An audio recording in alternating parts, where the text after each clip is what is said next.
Hey, I'm Melvin Van Peebles. Look, for those of you who don't know much about it, Akashic is the best independent book publisher in the whole land. We gotta give him a little celebration entrance. He is part of one of my tunes, the Apple Stretcher. Since Akashic, he is here in New York. So why don't we try it out? The tin can go clattering down the lane, and drowsy bum thinks it's thunder and pulls the news over his head to stop the rain. No, it ain't Judgment Day, no, it ain't Armageddon. It's just the apples stretching in yawning, just morning, just New York, and a castle putting its feet on the floor. Support Akasha.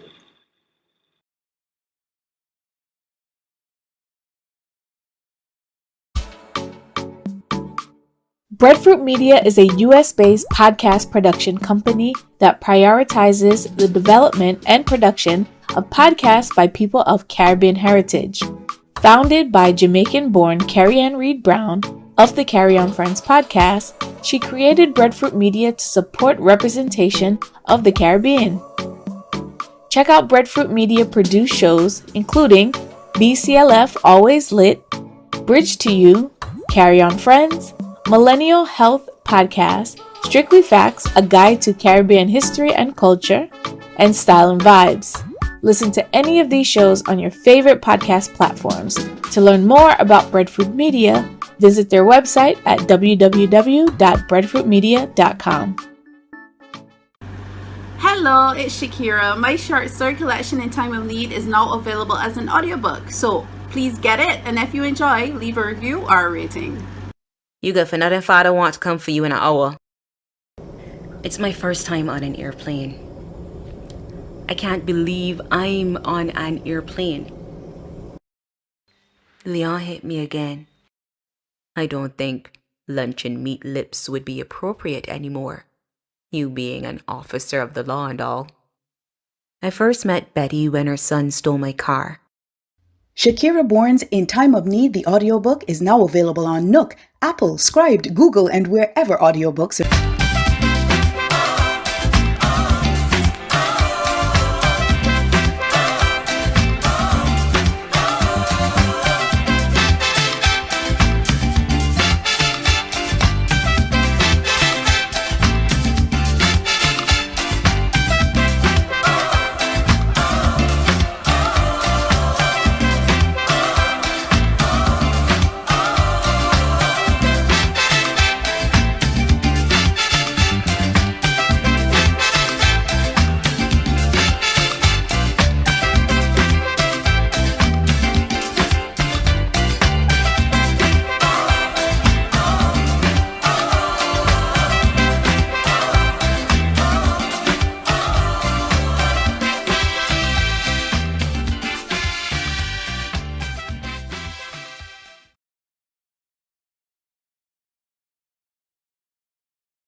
Mr. Mears was dead, and there lay Mr. Mears in his childhood bed, snoring with the saliva running down his chin. When two people get married, what does happen? How it is you don't know what is married, you foolish boy? You just go in the church with all your family and friends, but that not important. The part that matter is later on when you cut the cake. That umpire finish. That's why I don't play cricket no more. Cause I just walk with a Collins and I would give one of them umpires a big lash with it. Storyshift presents the audiobook for In Time of Need by Shakira Bourne. Get your copy wherever audiobooks are sold.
everyone. I'm Tracy Lester, and I'm the Executive Director of the Center for Fiction. And I'm so happy to be with you here tonight in support of the Brooklyn Caribbean Literary Festival's Laureates of the Caribbean, Our Common Heritage. This festival is a testament to the spirit and creativity of the Caribbean community, both here in New York City and abroad, and we are proud to partner with them. The Center for Fiction is the only literary organization in the United States devoted to uplifting fiction and storytelling in all its forms. Located in Brooklyn and surrounded by the richness of the Caribbean community, we have been partnering with BCLF since their first launch, and our commitment to their mission remains strong. This year, the Center for Fiction will offer the winners of the BCLF Elizabeth Nunez Caribbean American Writers Prize and the BCLF Elizabeth Nunez Award for Writers in the Caribbean a full scholarship to attend a writing workshop of their choice at the Center for Fiction over the next year. We will also offer 50% partial scholarships to the 2 runner-ups for these writing contests. Both the Center and BCLF are also developing a joint writing workshop, Native Language and Writing, specifically targeting Caribbean writers to tell stories incorporating their native language. Additionally, our library in Brooklyn, in collaboration with BCLF, has begun curating a special Caribbean fiction collection with the mission to collect, preserve, and celebrate stories by Caribbean authors. We firmly believe in the work of BCLF, and we look forward to a strong and long partnership. We hope you enjoy the festival. Thank you so much.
Look it.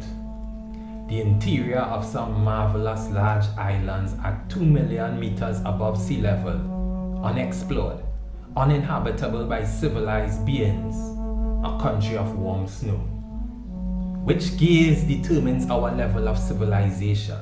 Which plane or which stock prevents our rolling stones from gathering moss? Look it.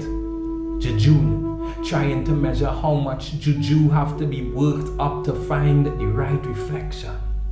Still no tears allowed here, or wherever you are journeying. Make sure your bones work like machinery, like if you were born in a factory, cause the whole idea of going can wear the soul in arbitrary circles, rounding back to the next searching conversation. These are the laureates of the Caribbean, guiding our journeys, minuting our existence with precise and recurring relevance. The range of work is fascinating, a diverse representation of locations, a full room of awards and recognition. And even amongst these greats, there's a need to plaster a particular ovation. Let me introduce you to the term Velma Pollard consistency. No statue or street sign could address her legacy, passionately discovering the Caribbean. We can say thanks, but gratitude for her needs to be uniformed, trained and placed on parade for her unnerving discoveries about the songs of this place. Then there's Mervyn Taylor, a next unnoticed Trinidadian treasure. We have eyes shut to go there sometimes. Amazing the things that Belmont confines. His collections combine the rainy season and snow, the changing port of Spain and the ports of entry, the to and fro, for loaning us work that we will claim with more pride in years you will not know of. I offer this verse of appreciation. Then there's the next generation, Tanya, Canicia, Elizabeth and Ryan. Through the foundations of the greats now cometh new legends. Welcome to the Brooklyn Caribbean Lit Fest. These are the laureates of the Caribbean.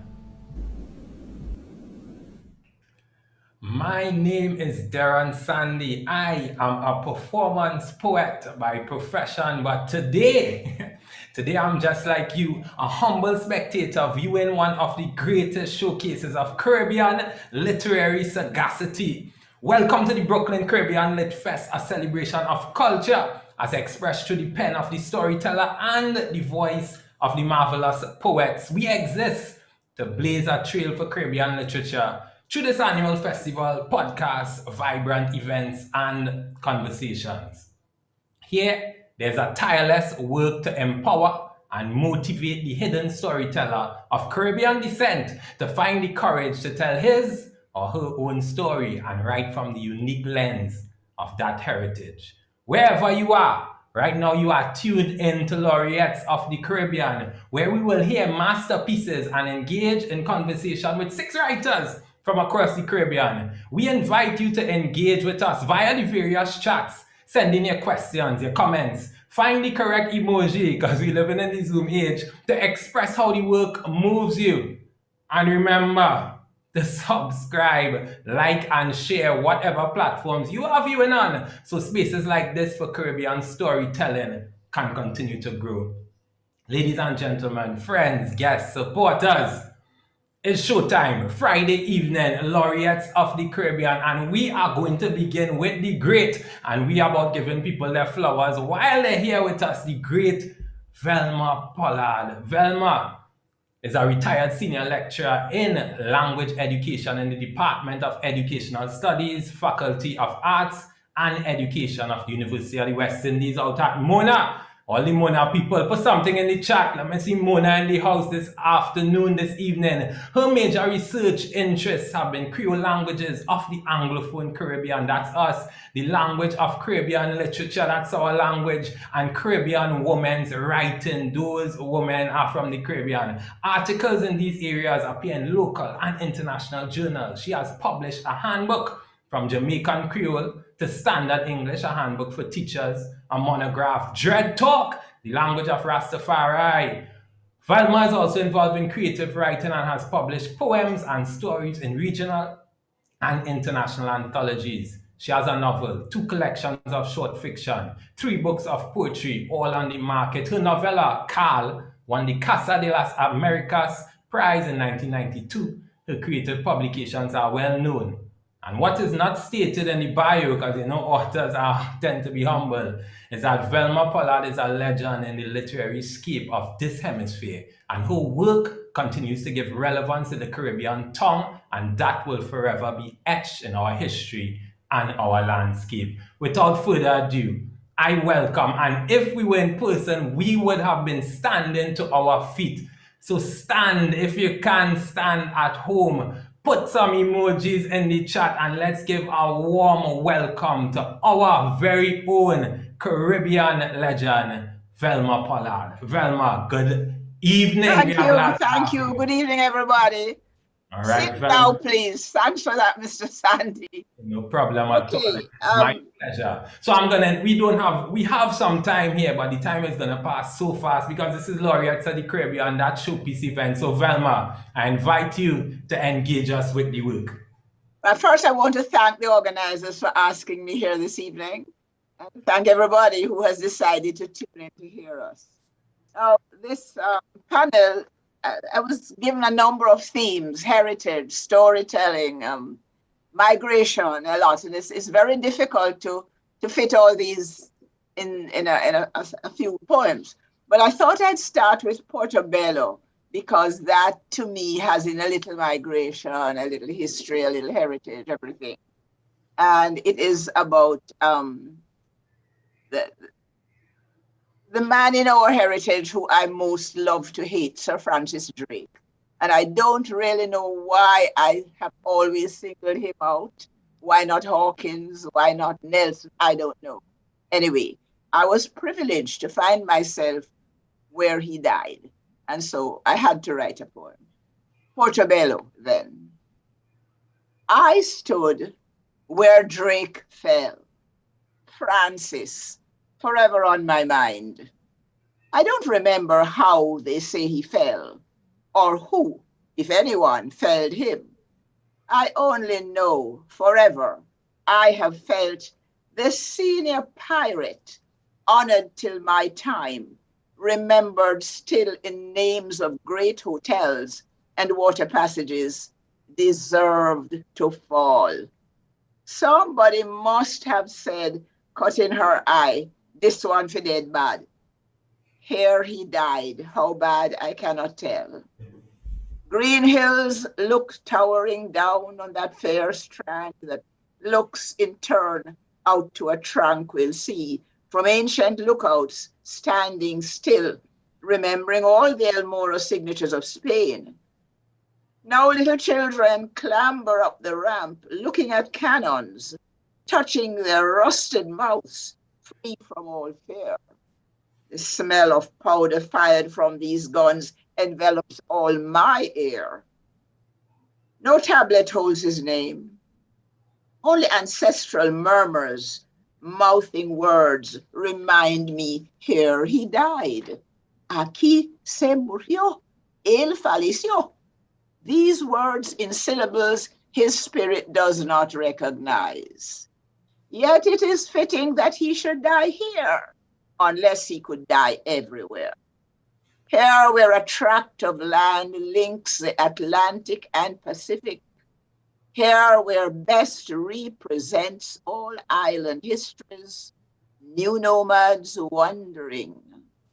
How could Drake know that galleons would bring here slaves yearning to fulfill dreams that were dreamt before their fathers' futures, dreams to construct the awesome interlocking locks, lakes, canal that would connect Carib and South Sea against divine design? This jot of land making the two worlds one. So here I stand, smelling the blood of Drake, smelling gunpowder, seeing mingled sailors, soldiers, spirits pushing metal, feeling this deep and satisfying end, conclusion to some things. Drake did die here. And while I smile, Small children stare and wonder, whispering underneath their hands, La loca, she mad. Oh, thanks. Thank you very much. Thank you very much for that. What a start to the Laureates of the Caribbean. Velma, this Yes. particular poem, and when I read it, I wanted to know, when you were going, I guess, to Panama at that time, did you leave your current location with that in mind? Like, I'm going to the place of Sir Francis Drake's death. And if not, how did the poem actually come about, or did it come about when you actually landed there? Well, I was at a conference in Panama and we went to this location and I was told there, or, you read stuff on on engravings around the place when you go to a park like this. And I realized that he died. And I really had not known before where he eventually died. I didn't know. But as I tell you, he's my favorite hate. So I really had to write. And I wrote. And there are one or two things that I would not have known had I not been there, which don't necessarily have anything to do with Drake. So I did not know, for example, that there had been so much opposition to the building of the Panama Canal. That's that line, against divine design. There's a whole set of people who thought God did not want this to happen, or he would have made it so, things like that eventually filled out the poem. But that's it. I had to write that one. All right. I mean, the last thing I heard was that they never found the coffin. He got a sea burial and they never found it. So poems like these probably keep him spiraling to the depths of the ocean. You never know. Velma, let's go into some more poetry. All right. Again, we're supposed to be dealing with the environment and stuff like that. So I thought a poem I wrote a few months after Hurricane Gilbert, which is one of the most famous events in Jamaican history. We had this hurricane of all hurricanes, and a lot of trees went down. But I was impressed with this particular tree.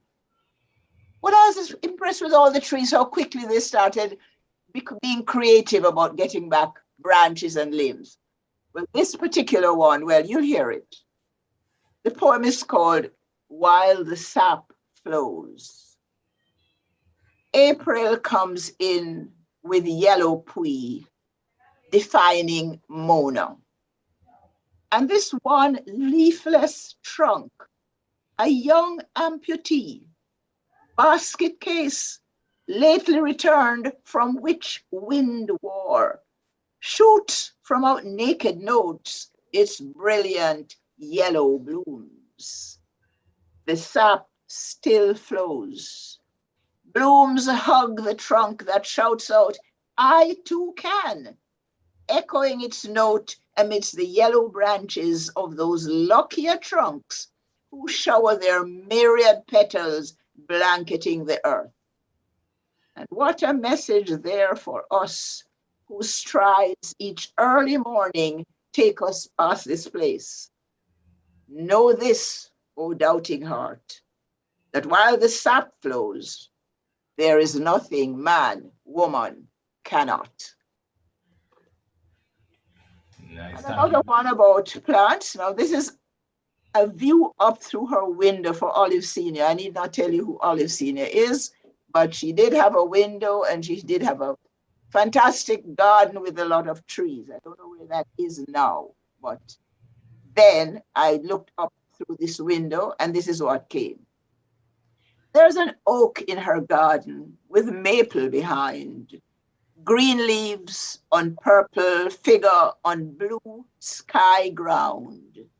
And there is quiet here, except when bird sounds struggle with aeroplanes droning to fade away finally, or bird flutes fuse with the bass of aeroplanes and the percussive shh of wind drumming leaves light with soft fingertips. In the fall, she will plant anemones, gardening no longer in the tropics.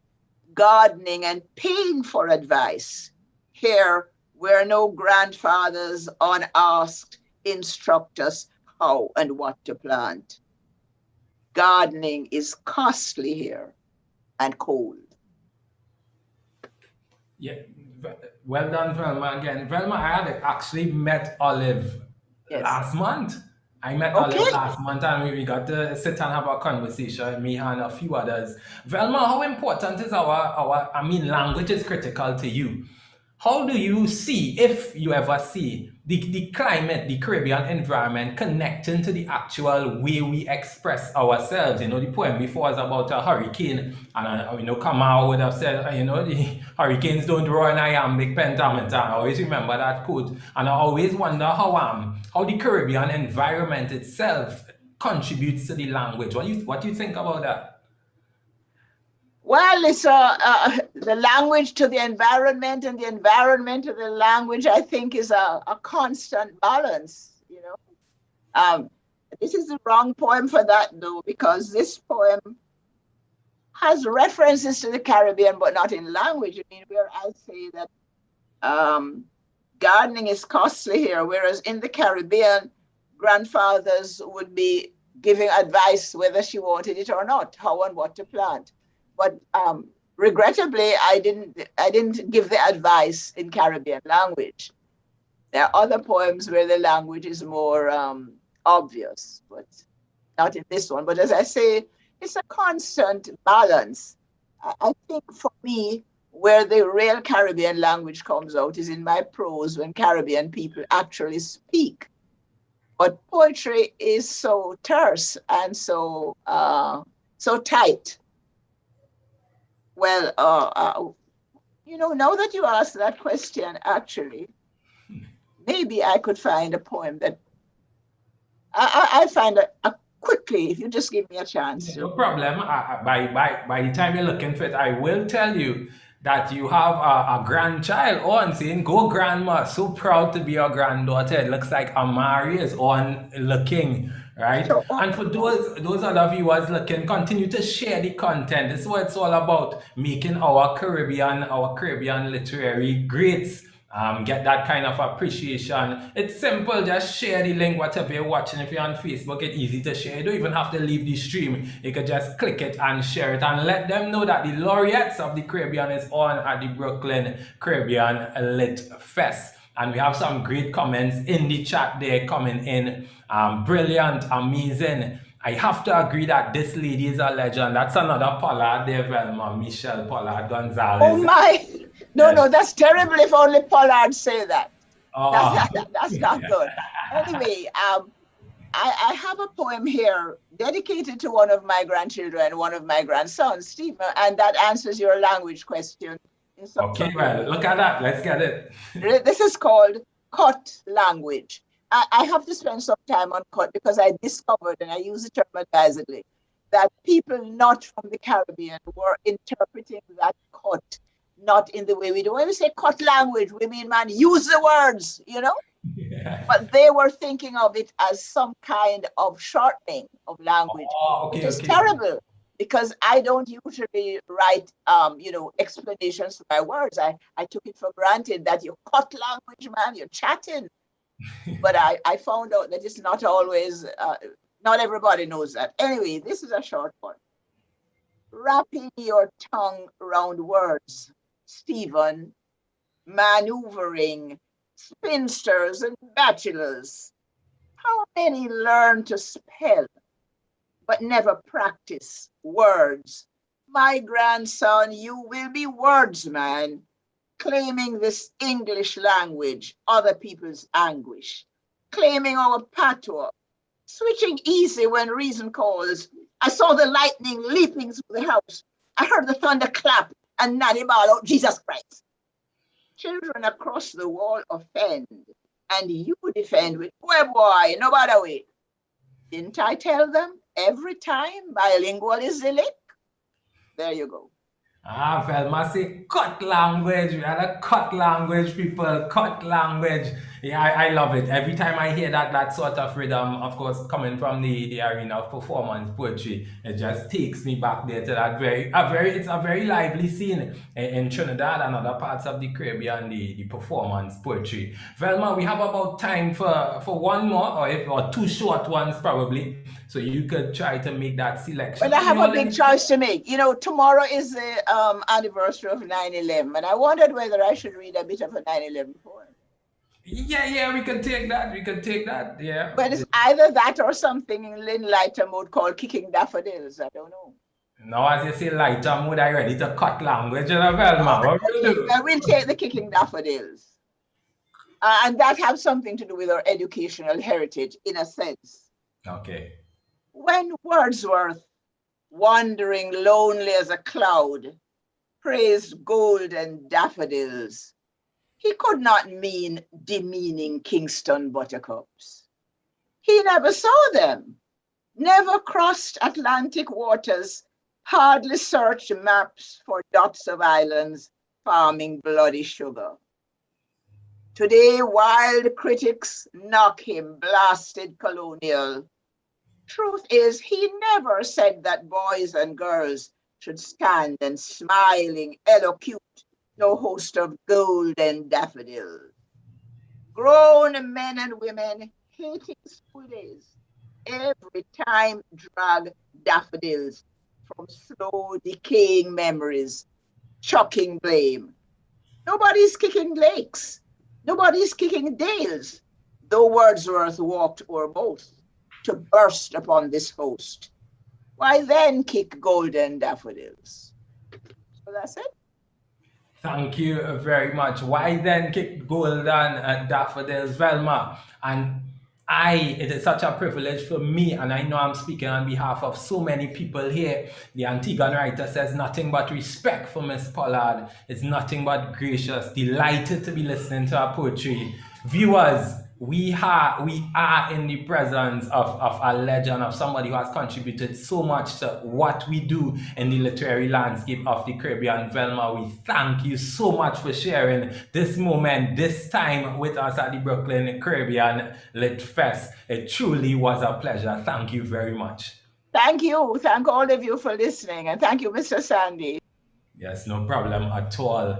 Next up is Elizabeth Velasquez, a Brooklyn-born Boricua. She's mother of two. Her poems are an exploration of her life. Velasquez has performed at Lincoln Center out of doors, Pregonis Theatre, Bushwick Star Theatre, the Bowery Poetry Club, Brooklyn Museum, Museum of Natural History, the New Yorkian Poets Cafe, Rutgers, Williams College, Aldefi, Princeton, James, Harvard, you name it. And when you hear her voice, you will know why her work has been featured on Tidal, NBC, Now This, Huffington Post, Latina Magazine, Vibe Magazine, Muzzle Magazine, Centro Voces. She is Vona Alumnum, 2017 Poets House Fellow, and she's the winner of the Button Poetry's 2017 video contest. And all performance poets know how hard it is to win something in the Button Poetry. She is a 2019 Frost Place Fellow, and her work is forthcoming in the anthology. Listen to the name carefully. What Saves Us? Poems of Empathy and Outrage in the Age of Trump, edited by Martin Espada. Elizabeth Velasquez, she's gonna take us on a journey this evening at Laureates of the Caribbean. Elizabeth, the stage is yours. Thank you so much. Thank you for having me. I am honored to be in the presence of literary geniuses and legends. So thank y'all for writing and creating and being magicians and prophets. And I'm just really honored to be here. So I'm gonna be reading from my novel in verse. It's called When We Make It. And it is coming out September 21st. So I'm just gonna be reading a few poems because they kind of go together. When We Make It is a story about a young Puerto Rican girl, first generation, named Sarai, who's trying to figure out what making it looks like and feels like in her neighborhood of Bushwick, Brooklyn. And so we'll start that journey with a poem called Storytime with Señor Mavi. And Señor Mavi is a character in the book who sells Mavi, which is, or Malbi, which is a tree bark based drink from the Caribbean. And so Señor Mavi has all of the stories, and Sarai's trying to kind of get the knowledge and figure out where she's from. Story time with Señor Mavi. Señor Mavi has all the stories. He was around back when Broadway got burnt to the ground. ¿Tú sabías eso? He says. 1977. Señor Mavi talks slow and raspy. His voice is so hypnotizing, it can almost carry you directly into the flashback. The 1977 blackout had everybody wilding out on Broadway. Se llevaron todo. Televisiones, furnitura. Señor Mavi said he even copped himself a new mattress. People took what they needed, and they needed everything. Señor Mavi said in his time, people really struggled. Not like now. We don't know shit about struggle. Señor Mavi sounds like he's asking himself a question. Los muchachos de hoy en día. And then he answers it. No saben ni un carajo de lo que es sufrir. I want to ask Señor Mavi about his struggle. I want to ask him about how he got here. But instead, I ask him for permission. Can I be Puerto Rican? Can I be Puerto Rican? If I was born in Brooklyn, if I never been to Puerto Rico, if I mix my English with my Spanish, if I cop quenepas from the Chino spot, if I don't know the Boricua national anthem, if I can't name our national heroes, can I be Puerto Rican? If the closest I've come to the beach is La Pompa, if I can't dance salsa, if all I got is a feeling, can I be Puerto Rican? If all I got is a feeling? If being Boricua in Bushwick is a feeling, yo, it's the best kind. It's throwing your body in front of La Pompa when the block is on fire. It's searching La Basura for an empty Goya can to stab into a sprinkler system. If being Boricua in Bushwick is a feeling, it's chasing El Piragüero to cop a cherry icy for you and a yellow de crema for mommy. It's buying Trapper Keepers from the 99-cent store on Graham Ave, Myrtle Ave, Knickerbocker Ave. It's shopping on any Ave except Fifth. Unless Fifth was hosting the Puerto Rican Day Parade. And then you buy flags off Papo's Carrito and you plaster everything you own in it. It's the smell of arroz con gandule y una chuleta bien sazonada seasoning the hallway to el apartamento. It's talking to God. It's talking about God. It's the best bochinche ever. It's música del diablo blasting out of Honda Civics. It's música de Jesucristo blasting out of Pentecostal churches. It's buying pollo from El Vivero instead of El Supermercado. A reminder that something always has to die for you to survive. Being Boricua is not just a feeling. Señor Mavi is offended that I would even say that. Que feeling ni feeling. You Boricua or you no. When he is talking English, Señor Mavi's accent leaves out certain letters and emphasizes others. Some people are going to argue that he's saying it wrong, but I like to think he's making a choice on how much English gets to live on his tongue at a time. What makes somebody Boricua? I ask a question and I pose a challenge.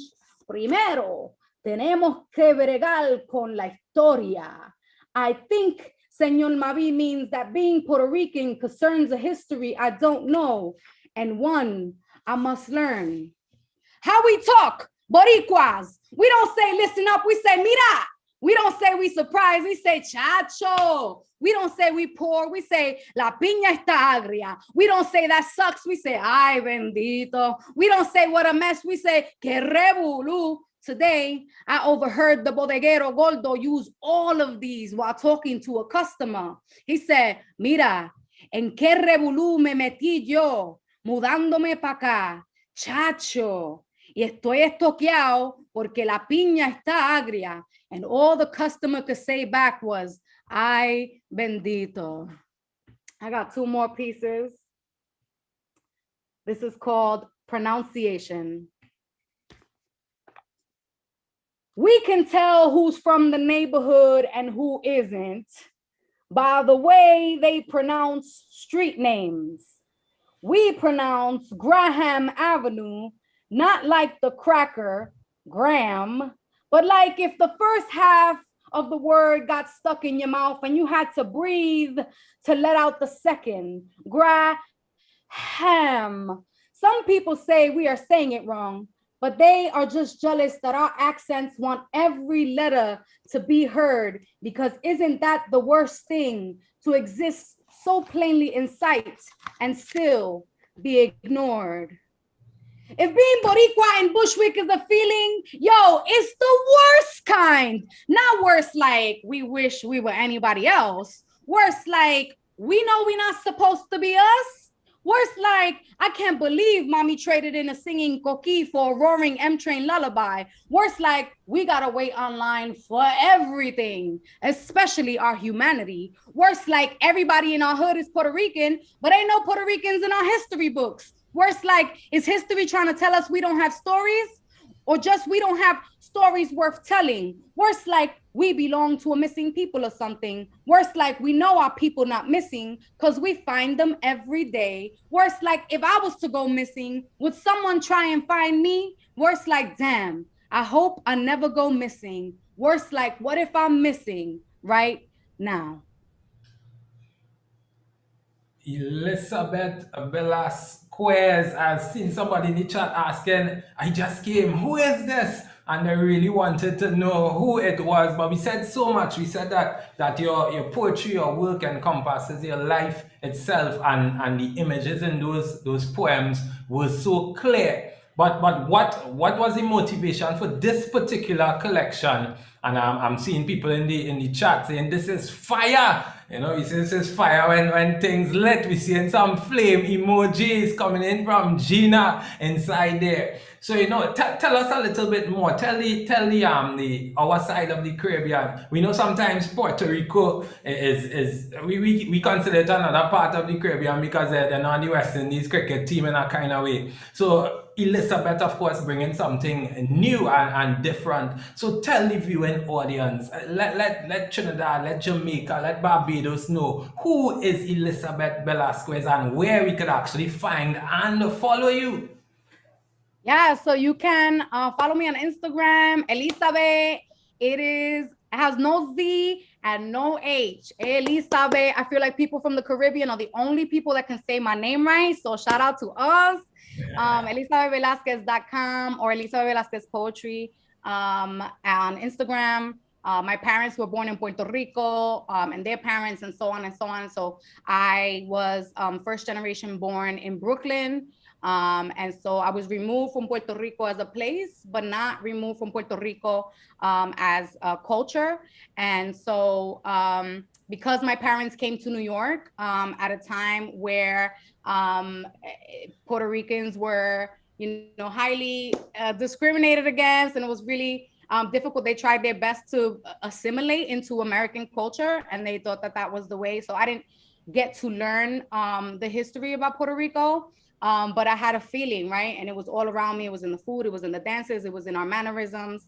And so I really wanted to write this book as an exploration of, what happens, right? The story that we're told is that some of us make it, right? Especially when you're migrating, like you either make it or you don't. And what does that depend on? It's not just luck, right? There's a series of systems that are in place. I wanted to kind of explore what that looks like on the ground level. And so that's what this book is about. Oh, thanks very much for sharing that. And you all make sure to get the book. Let's support our artists. We have some time. We have a little bit more time left, Elizabeth. We have time for one more. Do you have a next one that you want to share with us? Yeah, let's do the first time that Sarai goes to Puerto Rico for the first time. There's an airport in Puerto Rico called Rafael Hernandez Airport, and that's in Aguadilla. It's an airport. It's where my family is from. And so this is the main character going to Puerto Rico for the first time. And as we know, Caribbeans, when the plane lands, we clapping, right? We're happy to be home. And so that was the first time that Sarai kind of experiences this. And it's just like really in awe of that phenomenon. So it's called Rafael Hernandez Airport. When the plane wheels hit the ground, everybody claps like they do during worship.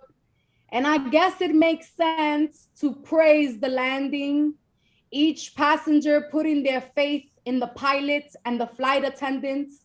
And for 3 hours and 45 minutes, we are the closest to heaven we will ever be.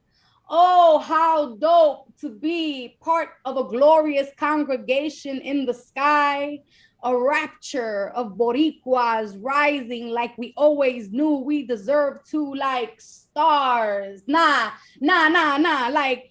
angels,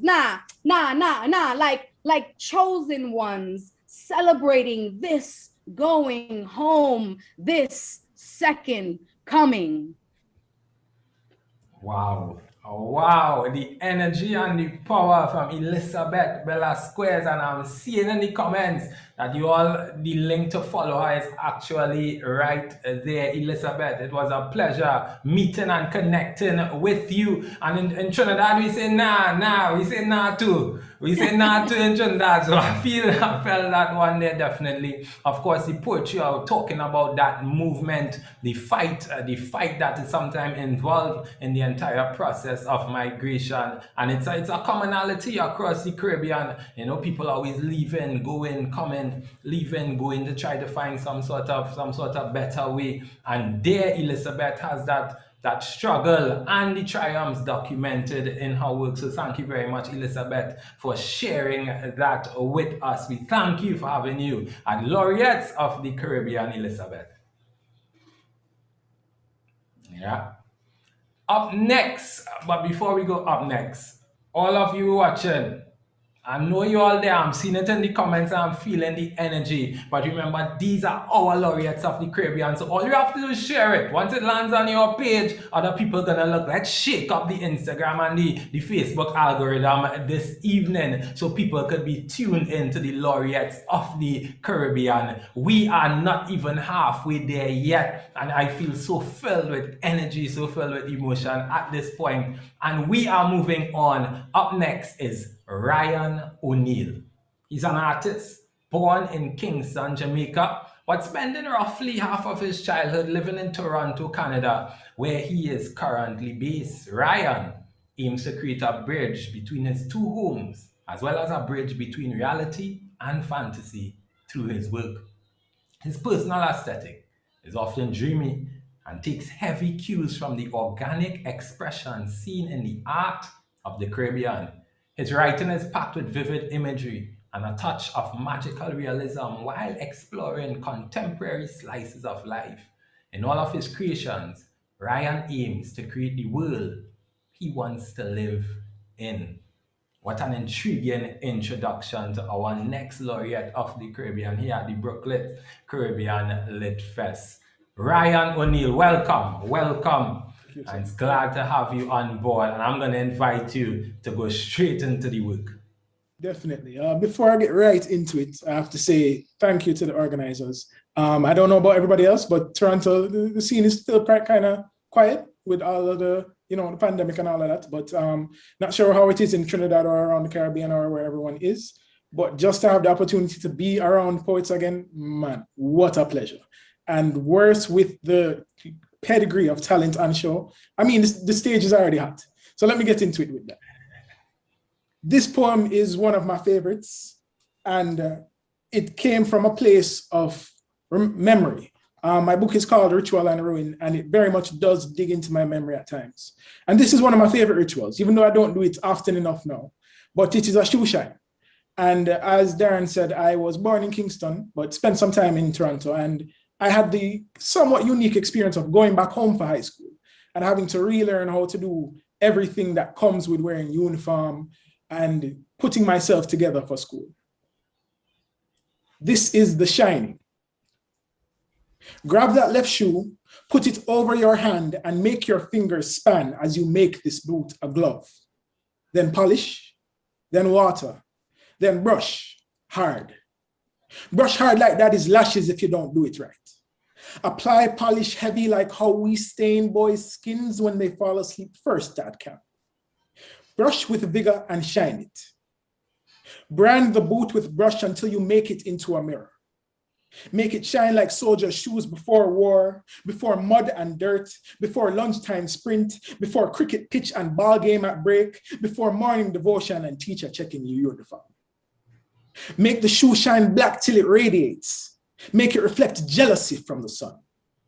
Burn the shoe black with polish, black like ancestors, black like great-great-grandma's slave skin, black like old machete after cutting coconut husk and banana stain, stubborn bamboo, sweet cane, swipe like the cutlass scything grass, rock like dancehall on a Friday night when black rum hits hard, step uneasy like when the music hits, but don't stop brushing till it glistens, black like sin. Like Sunday morning's best suit and black Bible laws you broke in the week.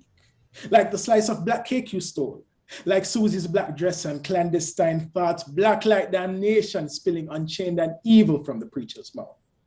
Black like the sweat on the back of Master's prize stallion, black like Sam Sharp's armor, black like revolution fires, black smoke and heat. Brush until you can see yourself in this boot and the next, and brush until you're ready to show yourself pre in that school. Brush until you forget about detention and algebra, history, geometry, geography. Don't forget poetry. And black cola with lunch and white chalk on black boards like the dust on your shoes at the end of the day. Brush until you forget about the school cage and until the shine of your shoes can mask how crushed your shirt is, how your tie is crooked, and how you couldn't give a damn about the bag, the belt, or this khaki sana. But show you take pride in those shoes and they're brilliant, blazing black. Wow. It's black hearts and fire emojis in the chat, Ryan. Black hearts and fire emojis, Ryan. You're talking about ritual, right? You're talking about this grind, this polishing. Let's go back to the title a little bit. Ritual of Ruin, a self-published piece with a lot of imagery, not just on the page, but there are actual photos in the book, and the link is there in the chat for those who actually go out and get it. It's a unique reading experience. So tell us a little bit about the title, Ryan. Where did that title come from? Well, generally in the book, I am exploring a lot of moving back to Canada.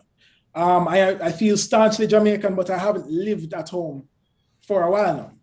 And it has been a source of conflict since coming back up for university. You know, I watch Jamaican news more than I read Canadian news, and I feel connected to my home, but I'm not at home. And I know that it's a migrant struggle that a lot of other students I've met in university up here that came from the Caribbean or others who migrated at a certain point feel as well. So it was really an exploration of that. And in writing it, it took many years. Some of the poems in the book I wrote in high school and edited it as I went along. So it became really a matter of looking at my rituals, both in the writing and in my life, and then ruining them to make my new persona of how do I fit here, how do I fit with my work in the world. So after a while, it just kind of fell on itself, and it was the whole process is my ritual and it's ruin. All right, nice to see the word ruin actually working as a sort of, as a rebuild. The word ruin actually rebuilding, that's a great look at that particular concept, particularly for that when exploring that whole issue of migration and the challenges and the strangerhood that tends to happen across there. Ryan, take us into a bit more poetry. For sure. Well, this is the imagery, as was said. So the images also are the ritual. Just hold it up a little bit again. Make sure the folks there seeing it clearly. Yeah, you can put it a little closer to the camera. Right there, we've seen it right there. So the imagery itself, there are collections from my photographs over the years, and I didn't want to just leave them, so I had to ruin them a little bit and make them, colorful and a bit abstract. But this next poem is really dealing with the migration issue and kind of that strangerhood, as you put it. I like that word. I might keep it. This is Red Wine and Dancehall. A silver plate moon is rising slow above the dishwasher decanter soap-sud clouds. And the decanter is full of Bordeaux that is bound to stain teeth and t-shirts. But the midnight 2-glass deep smiles she flashes are worth it. She sits beside me embracing words, but the look on her face makes me feel like the bass and groove of a dancehall are winning. Like the wine is now reaching her waist, and like my lyrics won't help her fight the twitching muscles and burning legs, telling her body that dance is liberation and freedom and birthright. She seems to forget where we are and moves her hips in the familiar 360-degree hypnosis, motions engraved on her bones that she would discover under the guidance of rum on a dance floor with a boy, without blush, without shame. Island boy wants to eat Italian, drink Irish, and kiss French with Arabian night temptress. This is globalization. Island boy wants beaches and fresh coffee culture, steaming cups by the sea in the morning, next to a warm body and cold feet escaping the sheets. This is contradiction. In that dress, she could pose international glamour mark, but the apartment atmosphere mimics Kingston nights, smells like rum-soaked madness, sugar cane and steamy sweat, from dancing to mania in the night air, betraying the reality of Canadian street corners and 20th floor balcony views that would add romance to the affair if we didn't defile class by pouring dancehall onto red wine. The emotion of her lipstick and this rhythm should be kept worlds apart. But skins don't know geography. Tongues forget language at the slightest suggestion of dance, and limbs find the will to move in any of the right circumstances. Tongues forget geography at the what? Tongues forget language at the suggestion of dance. Tongues forget language at the suggestion of dance, straight inside the dance hall. Ryan, are you your voice, and I don't know if it was the poem, but there's a particular rhythm in your work, and almost equivalent to the dance hall itself. Are you a performance poet as well? Do you engage in performance of your work? Yes, man. I could feel it. Performance poet when you hear one. Yeah, man. I aim to, and it's always a strange dance for me. I like to write so that the written word can be enjoyed, but then hearing me, I still want it to be a little bit, So I have written with that in mind of how my flow and cadence. And as you said, it really is trying to match a kind of dance already. In Jamaica, we have a deep history and a heritage of dub poetry, but I could never really get to that stage. There were, as I said, I'm Canadian, Jamaican, mix up all over the place. And I felt like I wanted a way to bring that kind of worldview, but retain that heart of dancehall and heart of Jamaica when I speak. Indeed. And I have a question. You're going out to Canada there now. How was looking for entertainment, looking for Caribbean-based entertainment? We know that there are Caribbean communities all over North America in particular. How was looking for Caribbean entertainment? How did that journey fuel some of the work that you actually created? Or did you go looking for Caribbean connections and entertainment? Most definitely.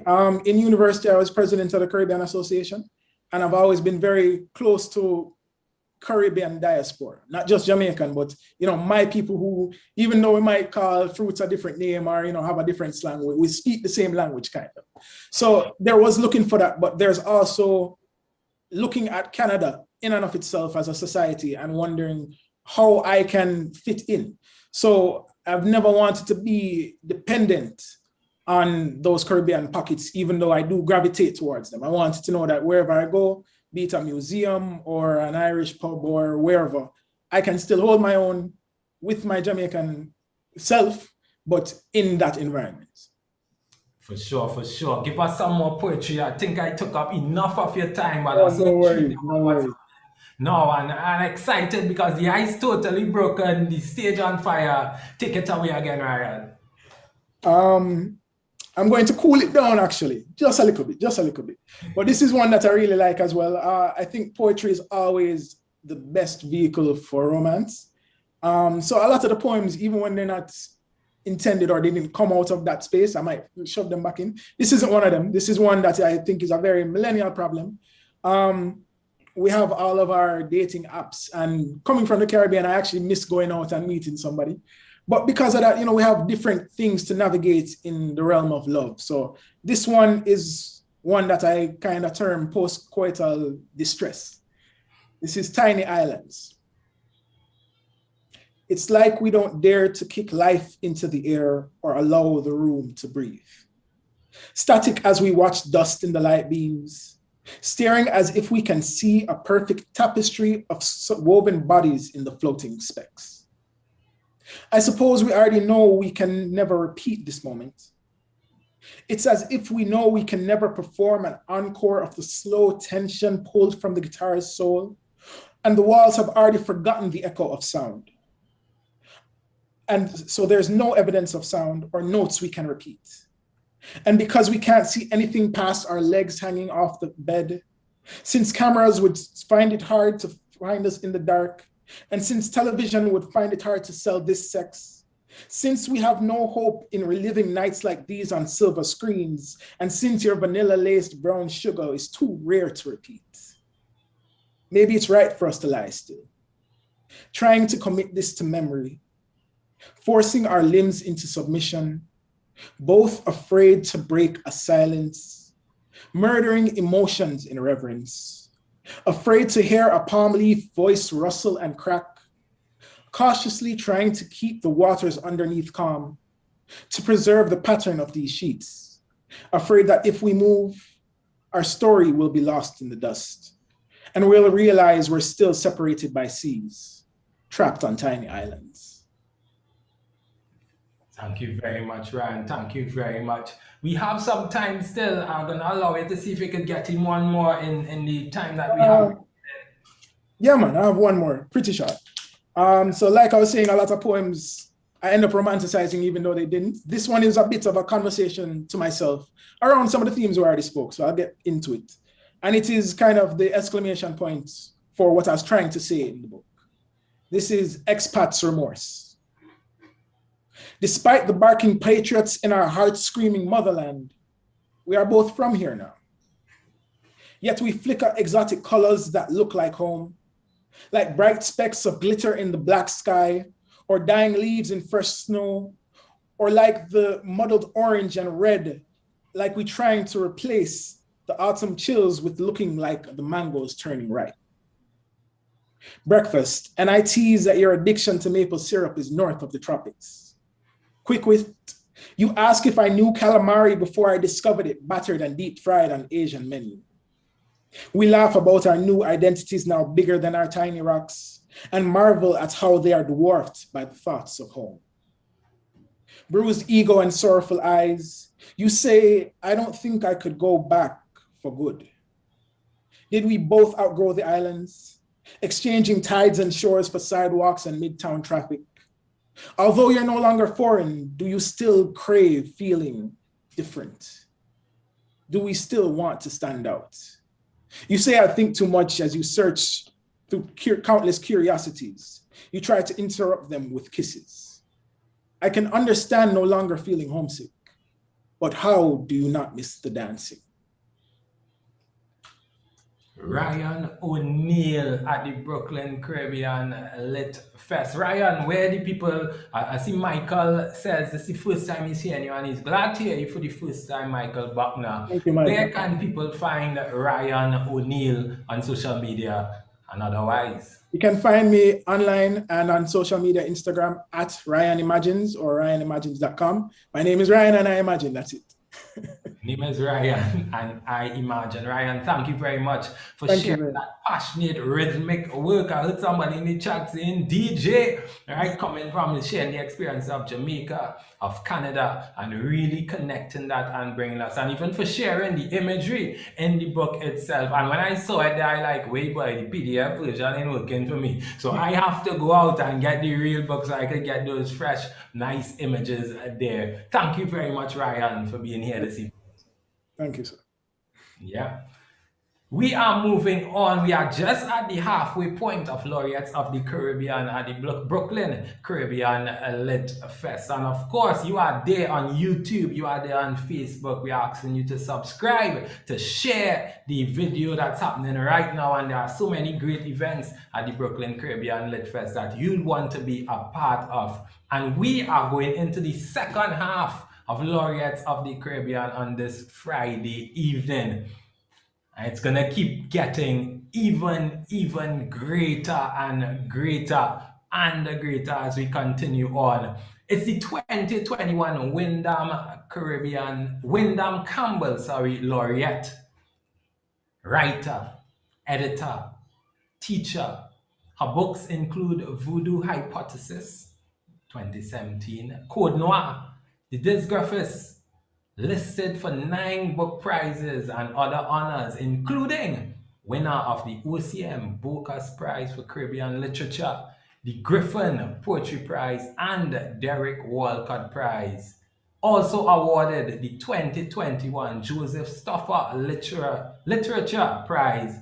She's a poetry editor at McClellan and Stewart, and inaugural Shaftesbury Writer in Residence at Victoria College, University of Toronto, an MFA from University of Guelph, and also an assistant professor in the School of English and Theatre Studies.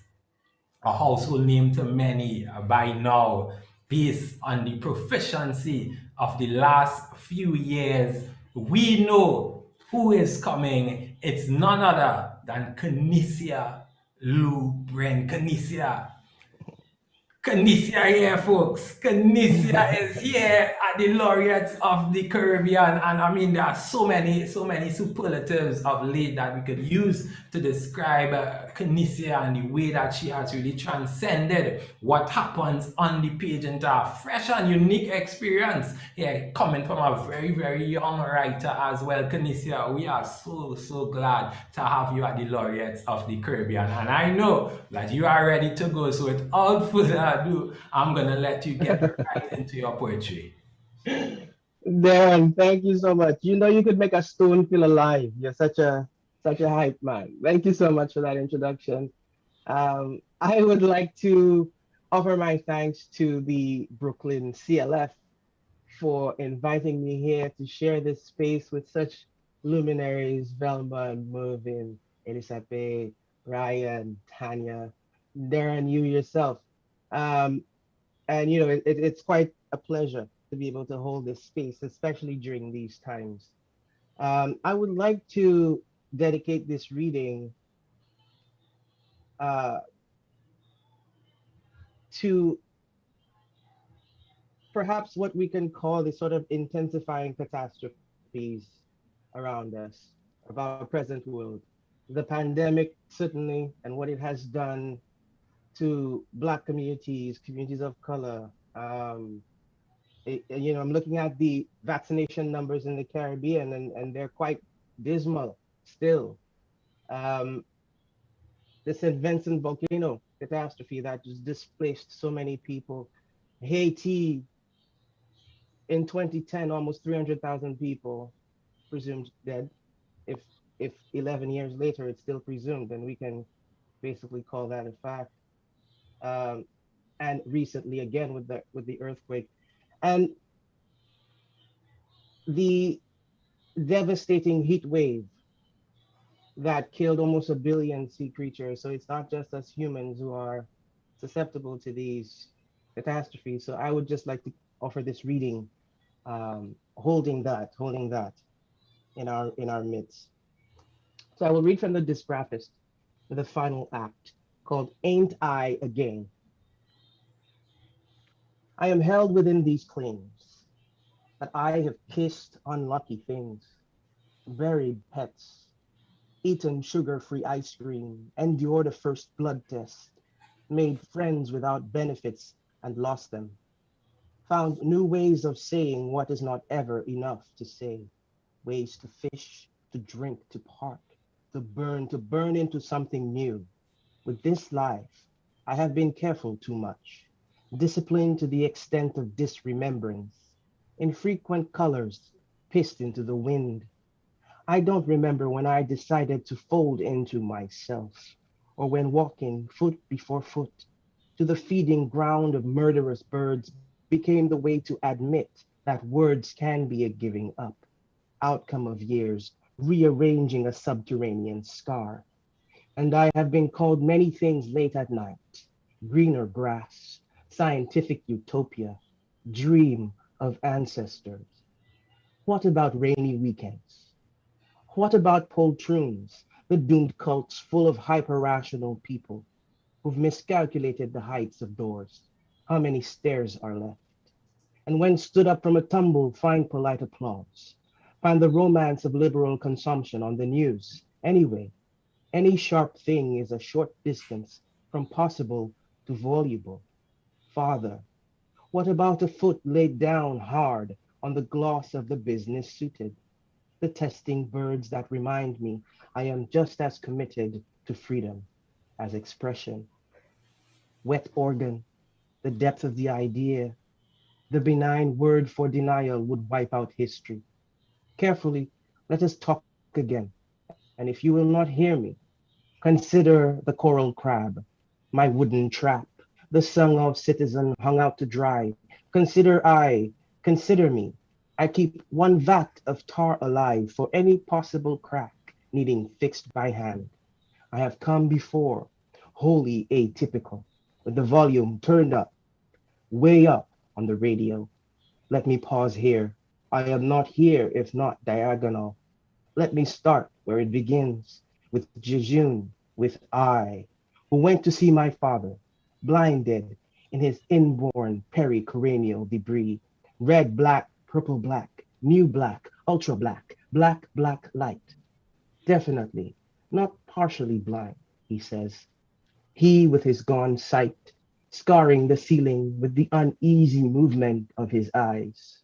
I had to look up, had to fall into this museum of once useful things, boxes of matches, stark prevalence of spent days I can't remember now, except how bright, yellow, blue, green, red, the brown and rust. The still mortared wooden beams. Mama, I called his name. Dada, Sakafet. I watch him know my voice, cut through the way-high volume of his stereo, as though to enter myself. How I enter the hot house of his bedroom. His whole life nearly cordoned now. I watch my father search for my name. I watch my father knowing my voice. I watch my father remembering my face. I watch the confirming movement of his hands, considering me there, wholly uncharacteristic. Consider me as a certain elasticity you can enter, the ordinariness of the waves, the scar debating an end to its pathology, the basic fabric living recaptured ideals, scared, justement, as a man needing to remember his seed by voice, to make and leave fortunes, unexchangeable outside of myself. I am always leaving. I am not always distinct upon return. This is the eye that sees where I cannot enter, the eye which is wholly blind.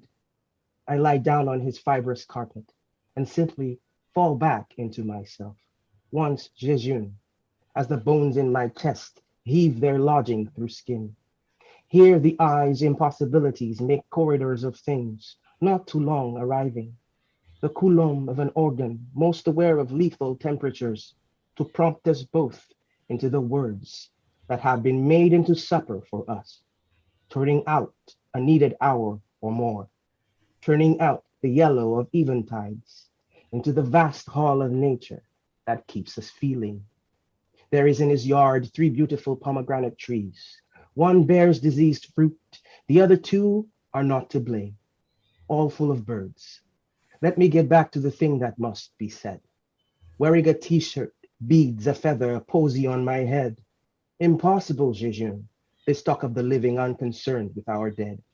In one type of earth, I suppose, is a tangle of roots, and a tangle of roots is a prayer or something I have no way of knowing, except to agree that when the ballasts of who we are must be measured, not everything will do, not everything, but sometimes to abolish what's trapped inside a diseased pomegranate. A too young pomegranate is what reminds the birds into a goaded lift before planting permanently. That is both supposed to, that to come upon so many birds all trapped in agreement or some scant accord is murder. To come upon in you all of the living, all that is yet tacit, is first to be unafraid to caw, and I suppose to be feathered apart. In the reverberations of that account, you see, it is the eye turning our years. To come this far is to admit this, that every remnant thing is a kind of life, some of it living, some of it yet dead, like mother's scent, mother's bone, mother's stitched cesarean, mother's knee post-rain to the burial ground, all in a basket woven of palm, the yielding dampness of dirt, buried throughout the world, beneath the pomegranate tree that bears the restless fruit. Whatever it is not too dehydrated to hold what is mine. The 21st century is mine. And what does this say of les jeunes? Untiring, telling me what to look for. What species do not need me to survive? Certainly not my split tongue, needing touch and language in this blank catalogue of reassembled lives, misassembled lives, unassembled days. I am apart, and some thoughts are easy. Pretend to be isolated, stress and accumulation of disappearances, one way to transform, and two and three, all the griefs that I have grieved, how they turn the head quickly away again. Birth too is accidental, whether in islands or the eyes retaliating spasms, some dead man, his hurt and zeal proto-conforming. They will sue the world for a lack of peace, to want to live in a world my own hand has made. Not hands too aware of their wild plots, just one hand in the world, meeting other hands, in crowds full of mourning pleasant heads, whipping out greetings, and soon an angular woman will offer me that chance, her limp loosed hand, and I should shake it as a bundle meant to be carried in both hands. Several decades past due, past jurors, past nostalgic feudalism, internet profiles of the already dead. Let me tell you who and what escapes danger by ordinariness, that when someone calls with news of safety, I acquiesce to the old rhythms of lightness, waking up thrown from the orbit of once forgivable things. A city is time for me, so I cut the road. I exit that spastic age, pamphletness, that decade I reject. What could train the eye away from the normalizing whim of credentials, confusing the word philanderer for philanthropist, confusing the word incest with incest, to say unsee and then remake, to say remake and then unsee, to say we is to oblige the sun its rays, to say we have witnessed enough, to say we partook, to say we have endured, to say we know the bitter knowledge of fucking up, to say all of our giants are dying, the birds now congregate in weeping, following our language times, to say to you, well done, to say to you, I cannot stop the blows, how they hush and swell outside of any guilt. It has been a time for me, and now I must leap. And the dread thing is, I forget and must do it all again. This graphis, je connais justement. I redone when the world itself awakes again, as I take a last picture of you as before. This time, Jejun, now 100 years and fluent in Hausa. The shutter will keep something of you inside it. It is better this way, or I would have no reason at all to write you. What folds your ear sideways to my mouth, I to slip into, wondering what we might have become were we not so alive. Thank you. Wow, Tunisia, Lubrin. And there's definitely a reason that she became a household name of late. Magnificent work, Tunisia. A true reminder that even in the celebration here of Caribbean Laureates, we remember that our work was plenty of the work is created on the backdrop to so much pain, so much suffering, so much reanalyzing of different things. Tunisia, I had so many questions about the disgraphies, and the one that stands out to me, and it's not one, so you might laugh. I want to know who is Jejun in terms of who she is to you, where she exists in terms of do we look is that a Jejun there in that office? Is this a Jejun? Am I a Jejun? And where is she placed in terms of the future of the Caribbean? So I know that's a mouthful of questions. So you can start with who is Jejun to you? That's a big question. The most true answer is I hope Jejun is all of us, and that is the space out of which I wrote the poem, psychically, emotionally, philosophically, historically, to write from that place of Caribbeanness where there's never one I, and the I is always multiple. Yes, and so I would hope that Jejun would be that capacious place, that generous place where all of us can enter and find a certain kind of being, and ask certain questions and move through certain considerations. And so that's the space, the geographic space of Jejun is very Caribbean. That's where I think the book makes its most kind of cohesive sense, let's say. But my invoking of Haiti and St. Vincent and the pandemic and the sea creatures, a billion of them, it's really to trouble those neat silos, those neat categories of being and self and non-being. And so I was hoping that Jejun would do that kind of porous work. All right, all right. And if indeed, Jejun was us and represented the thoughts of us, then I guess the journey that this persona has to take on mightn't have been filled with so many different challenges and so much impending catastrophe, for want of a better word. Do you see the role of the poet? Your platform is obviously growing at a rapid rate, and of course you engage with students on a regular basis. Do you see the role of the poet as a savior, as an avenger, so to speak, for the Caribbean, for the sustenance of the people? How does the poet? Where's the poet's place in saving people? No, I don't see poets as saviors or anything like that. I think poets are people who probably sit in contemplation of the world, and when things go right, a poet is a person full of language, whether that language is textual, in terms of the sonic, the visual, the syntactic, whatever it is. But really, I look at the poet as a kind of companion, and we know already that, it's usually a bad idea to romanticize that role of the companion. But I think, to me, the kind of role that I would likely be amenable to think of the poet being that kind of person, who can sit with the complexities of the world and then offer the fragments of those complexities. That some things can come to light, some things can come to the surface, and to have both what is plainly visible and the huge currents of what's way underneath, the huge things that we carry with us through this life, in some kind of, I suppose, exchange, right? In some kind of vibration, so to speak, right? And so that's what I would say, but I wouldn't want to label any poet savior. Thank you very much. The calm, sober, and yet profound words of Canisia Lubren.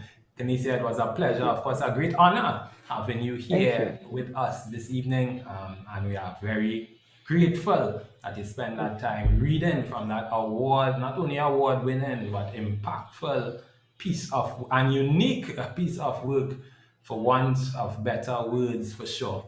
Thank you very much, Canisia, for being here this evening. Appreciate it. Thank you so much. We are moving on as the laureates of the Caribbean at the Brooklyn Caribbean Lit Fest. Tanya Shirley, born, lives in Jamaica, a graduate student and lecturer in the Department of Literatures in English at UWI Mona. She was awarded an MFA in creative writing from the University of Maryland in the USA. Her work has appeared in Small Acts and the Caribbean Writer and in New Caribbean Poetry, an anthology edited by Kai Miller. She is a Kiev Kayam Fellow and a past participant in Callaloo Creative Writing Workshops. She Who Sleeps with Bones was named a 2009 Jamaican bestseller. And I have a confession to make. When I was first introduced to Tanya Shirley in my undergraduate years in UWI, and the poem that I was introduced, the line under the title of the poem, Rock Off Your Head and Go Buy It Back a Morning. And after that, Tanya, I became one of your greatest followers. And I preach Tanya wherever I go. I'm a Tanya disciple. And now I have the opportunity to be a fanboy in person for Tanya. Shirley, Tanya, we are so glad to have you here at the Laureates of the Caribbean. Truly a Laureate of the Caribbean. And we eagerly await your work. Thank you. Hi, Darren. Okay, hi, everyone. Well, Darren, it's a mutual fan society because I have discovered your work, Googled you, and I'm thoroughly enjoying your work. And thank you for the excellent management of the proceedings this evening. Thanks as well to the BCLF organizers for having me and for just everyone on this panel for reminding us of poetry's power and ability to stir and to soothe. And after Cadicia's reading, forgive me if I blunder through my reading because I'm still gathering myself, right? And so I'll probably just read through everything. I'll try and watch the time and then we can talk. No Okay, problem. I'll start with this one called The Distance Between Us. It's for my sister Tanise. We found him in front of the garage on an ordinary morning as we walked overburdened with our mother's briefcase and bags full of files. You were a young woman by then, home for summer holidays. The house had long adjusted to the absence of stray animals. You scooped him up, pressed his green plumage to the warmth of your breast, assessed his neck was broken. Perhaps turning to search for a distant flock, he flew headfirst into the gray column of our garage. In the house, you moved quickly, rubbed him down with white rum, wrapped him in an old pillowcase, poured sugar and water in his mouth, his beak barely opening, his eyes clamped shut. You cooed to him, your voice airy like the clouds. From the doorway, I watched your skin burn to ash, your body rise from the floorboards to meet green and yellow wings. I figured the bird was dead. At night, you placed him by the window in a box padded with old newspapers. One morning, I entered your room. You sat in a Buddha trance. Your patient flew from your shoulder to the window to the fan, casting a trail of golden light. The walls beamed, your room took flight. The day before you left for college, he said, Polly wants a cracker, Polly wants a cracker, Polly wants a cracker. So many times you were sure he would survive without you. You walked to the gate and set him free. 1 week after you left, we found him cold and stiff under your closed window. Our silence was thick as the dirt we shoveled for his shallow grave. We never wanted you to learn that in your absence, some of us died. And this one is to the man who tends my grandmother's grave. I give you thanks for knowing the ways of the living, how it is important for my mother to know her mother has not been forgotten. Last week, a son brought 3 faux flowers, wept like a child over her grave. The week before, Mrs. B, on her way to visit her daughter, cut down by sugar, stopped for a brief chat, laughing like old times.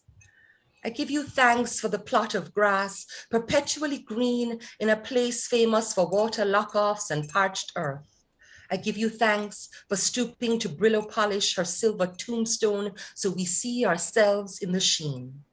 I give you thanks for carrying the red dirt from all these graves into your house each night, showing your children that we are all half spirit, composites of the living and the dead.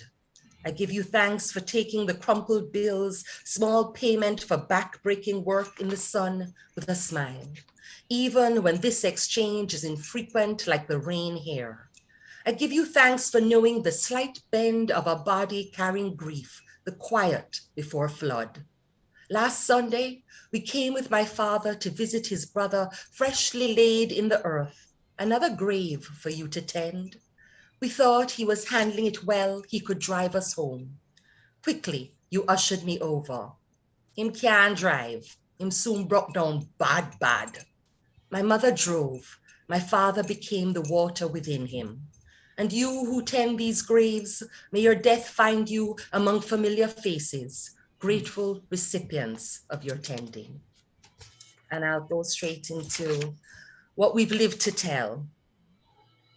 In the 1970s, when Manley said, if you do not like my policies, there are 5 flights a day to Miami. My parents bought a house in Jacks Hill from the family of a white old man who had just died in his sleep and left them free to fly far away from the communist clouds hovering over their father's beloved country. When we heard the upstairs wooden floors creaking or the fancy phone from England clicking like fingers were circling the gold rotary dial, we joked that our blackness, planted so seamlessly in the capacious rooms built from his own architectural plans, would forever provoke a haunting. I remember my mother teaching me to be her second set of eyes when we came home in the night. Look in the trees, behind the crotons lining the driveway, in the corners by the garage. If men appear, scream, run, bang on the neighbor's door, or let them kill you here. Do not let them take you in the car. It was 1980 and I was almost 4. When 300 JPS workers went on strike, we sat around the home sweet home lamp, my sister sucking my mother's breast while my parents plotted hiding places for salt, cereal, oil, soap, cash, and our German shepherds paced the perimeters like the dark was an elusive slab of steak. On Sundays, my aunt and uncle chain smoked their way through the headlines. And sometimes, if the week hadn't been too bloody, my mother let me play with my cousins in the yard. I never wanted to be the cowboy or the Indian. I wanted us to roll in the grass from one side to the next, bumping into each other without burglar bars or the chairs my mother set in front of doors like booby traps. And while political pundits swapped fists and bullets in the streets, and every day my parents hid at least once under the counter of their shop, and the police said they were too afraid to come when they called, and gunmen blocked the road, and my mother had to press gas even as she sank below the steering wheel, God sent a piece of Hurricane Allen as a warning. But all it did was whip up the talks of Cuba and America, Manley and Seaga, IMF and the black market, East and West. The wind sounded like the chains dragging on the ground, and somehow my father thought this was a suitable time to tell my mother he was coming home late, then change his mind. He turned the key, pushed the door like it was an ordinary night. He stepped straight into the barrel of my mother's gun. He is lucky. She is a woman of steady nerves who looked him dead in the eye and managed, even after he screamed and jumped, to slowly lower her aim. And I think I'll stop here if you wanted to ask me anything, and then you can tell me if I have time left. I just want you to continue, but let's talk a little bit about families under the backdrop of so many struggles that the Caribbean face, and your unique experience with your family. Tell us a little bit about that, because that is critical to parts of the conversation this evening. So tell us a little bit about how your family would have dealt or would have survived. Right? I think survive is an apt word for the evening. Would have survived the different challenges with the political climate in Jamaica. Well, I would say that climate is continuing somewhat, perhaps looks a bit different, but a lot of those struggles still continue. And as I said, during the 1980s, I was 4. So a lot of it is piecing memories together and then listening to stories and just creating. But for me, I think in the Caribbean especially, we have to give ourselves permission to write about family, especially coming from that tradition of don't air your dirty laundry in public. And, there's so much silence surrounding family and personal history.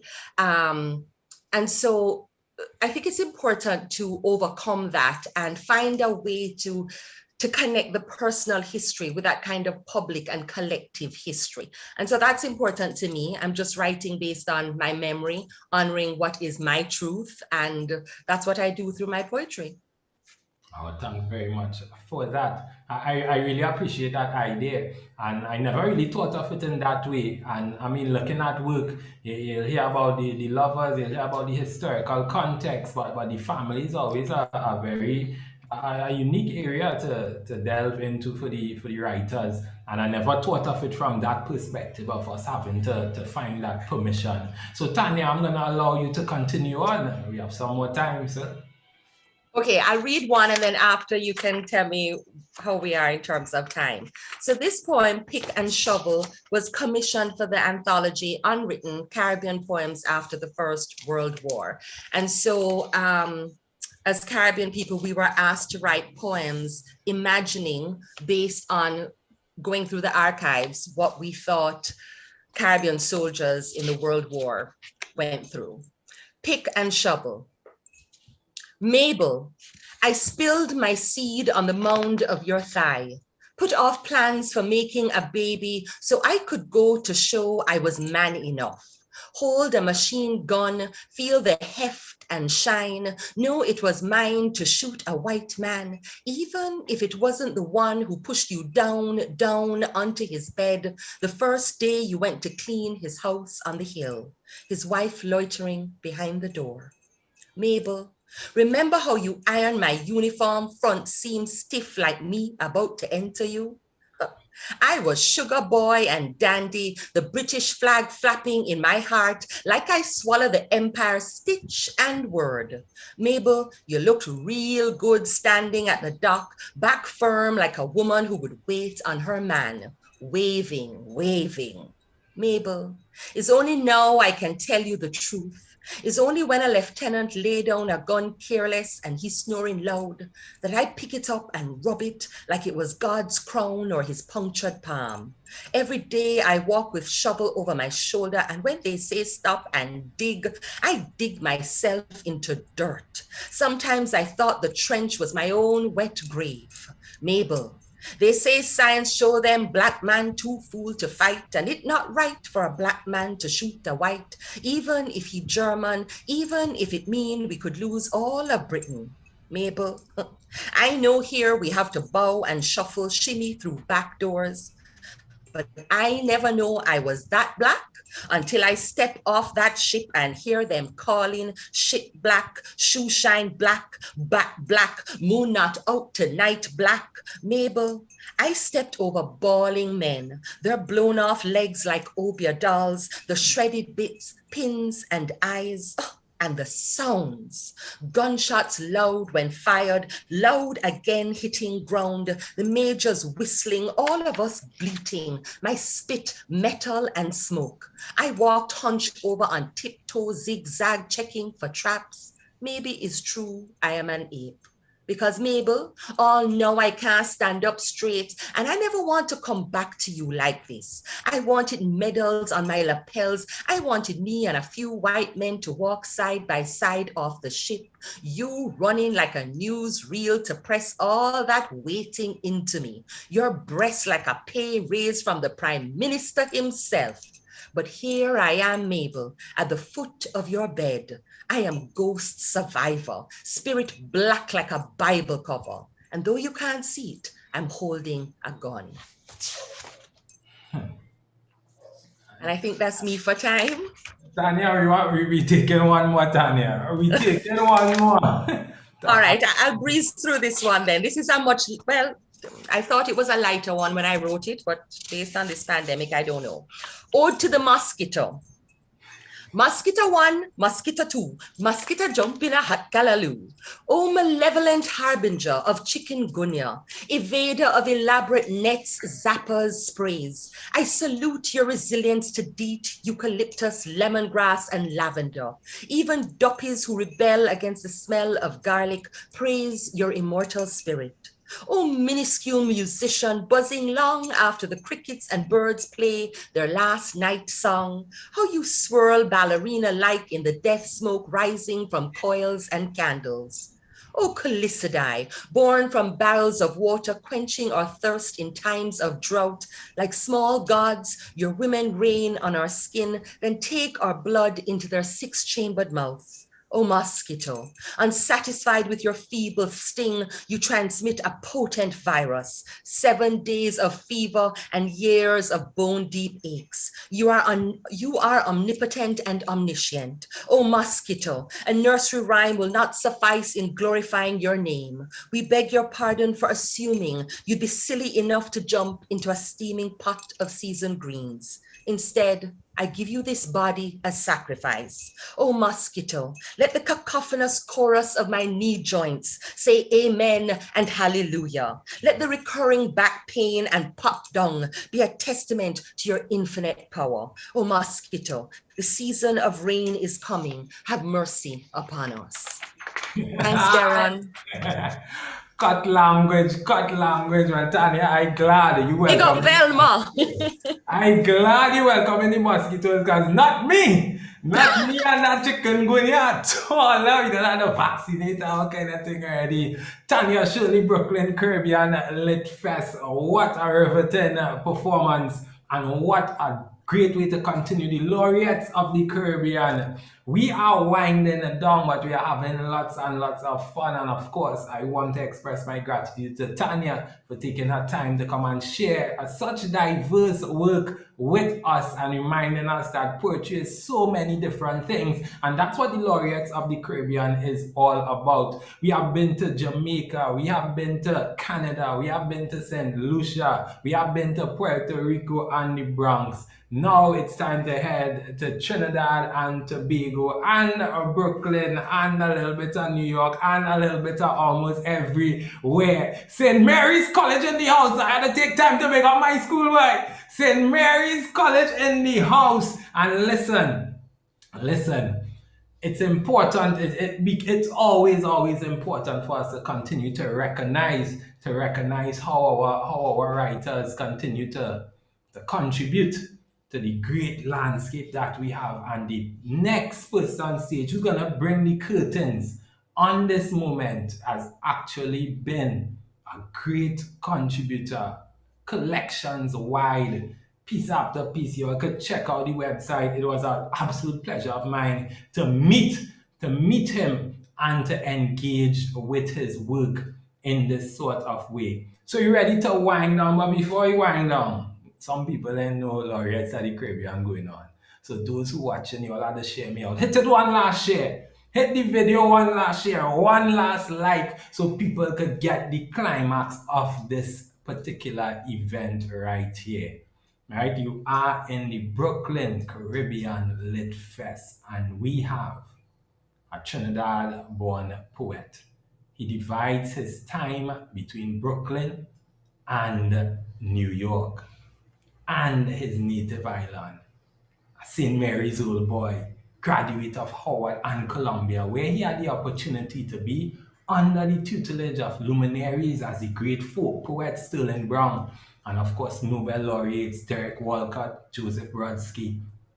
Taylor went on to teach at many institutions, including Bronx Community College, the Young Adult Learning Academy, the New School University, and in the NYC public school system, being nominated Best Teacher several times over.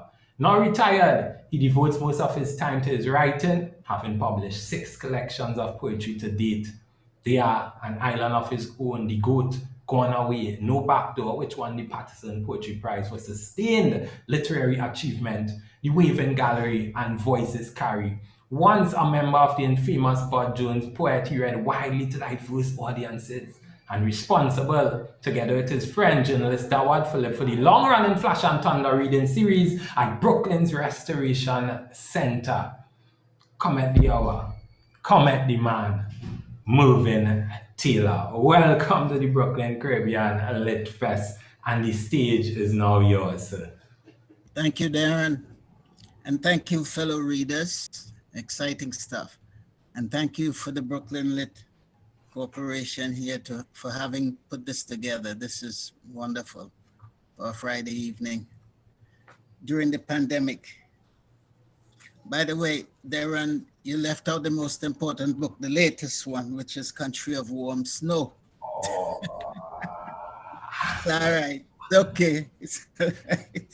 Yeah. And the chapbook written during the pandemic while I was in Trinidad. Some people like to say lockdown, but I didn't think I was locked down at all. I was fortunately at home, and I did News of the Living, a collection of Corona poems. Status or status. Sheriff, the African tailor on Flatbush, wants to learn English. He can speak it, but not write it. He's from Conakry, a word so wonderful I say it again, Conakry. I offer him slips on which to write the names of his customers so he does not mix up the clothes. When we converse, I find myself imitating his accent, asking him where he learned tailoring skills so remarkable. The space where he sews is like a cupboard, his 4 countrymen squeezed in behind him. We discuss our cultures and talk about these new immigration laws, how they affect so many. I have no idea what his status is. I only know that when I stand before the mirror, my old suit looks new, and that I would hide him in my house and feed him whatever kind of soup it is they love over there. Thanks very much. Of course, that one actually coming from the country of warm snow. What has the connections been like? You coming from Trinidad, spending some time in New York. What has been your connections with other migrant workers, other migrant folks just trying to survive across there? And we saw some of the connection here, but can you tell us a little bit more about it? Well, you know, this is, if nothing else, is a city of immigrants. And I'm in the heart of Brooklyn, in the middle of where you can call it Trinidad, Jamaica, Bahamas, Panama, all in the same area. I live right on the edge of Prospect Park.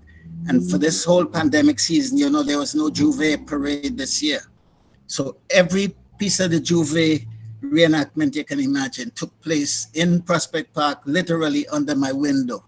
So when I didn't want to be part of the crowd, I'm through the window taking in the whole thing. The whole Juve took place like the park was my stage and I was here front row.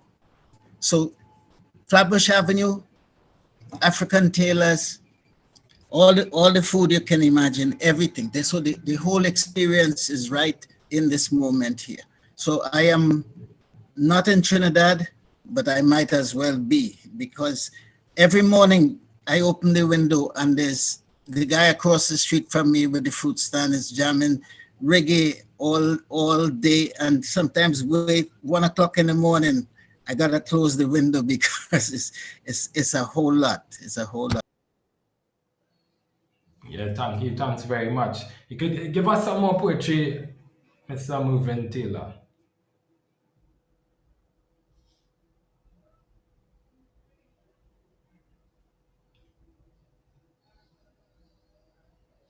I think we may have lost his audio for a bit on my end at least.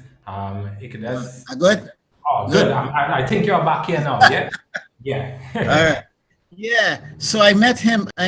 You know, and I'm talking about the love of the name of his country and so on, Conakry.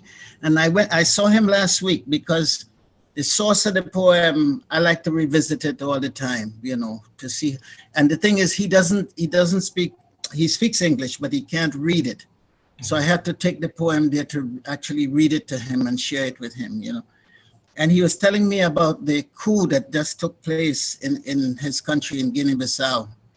And it is interesting, if we're talking about poetry, what the poet, or I think the poem must strive to do, is to still be current, no matter what changes take place historically, that the poem should still be current. And one of the things you do is to establish a personal relationship with the words in the poem. So my love for the sound of Conakry doesn't change at all, even if there's a revolution, even if there is war in that place. Conakry still belongs to me, belongs in my throat, you know. So there it is.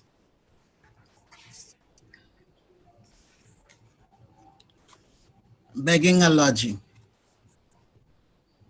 Between two buildings hangs a half moon, sparks flying from the fire where we fine tune our drums. But no matter how softly we play, the neighbors call the police. When they come, we let the light-skinned guy speak for us. His accent always surprises the Americans. One homeowner calls us foreign, says we pee on her flowers. The half moon lodged between two walls floats like an island in and out of focus. Down in the basements, illegal renters hide. Tonight, the sky seems smaller, cut into rooms that share a kitchen, a bathroom at the end of the hall. When someone asks what happened to so-and-so, we shake our head. Only a week later to hear he was found dead, half off the bed. A smell like oysters shucked and gone bad in a manila envelope, an expired passport and a heart x-ray, the one he came here with. One morning, I met my cousin on the cheese line outside a neighborhood Pentecostal church. When I scolded that it was meant for the poor, he said, "This country has plenty to go around." This is why we came, I thought, for the chance to beg a lodging, for the moon, for the green cheese. Thank you very much, Movement. Keep the poems coming. Keep the poems coming. We have a nice rhythm here now. I can't find this poem. I'll read the title poem from Country of Warm Snow.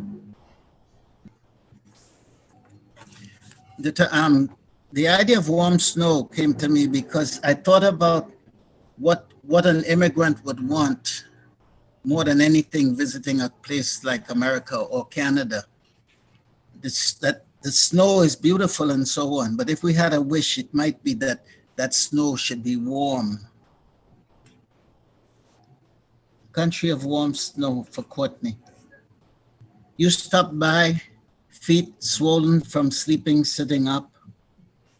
When I think of how we entered this city, separating through the streets in the months after, I pictured a state you had gotten lost in, east, west, perhaps one of the dry ones like Nevada.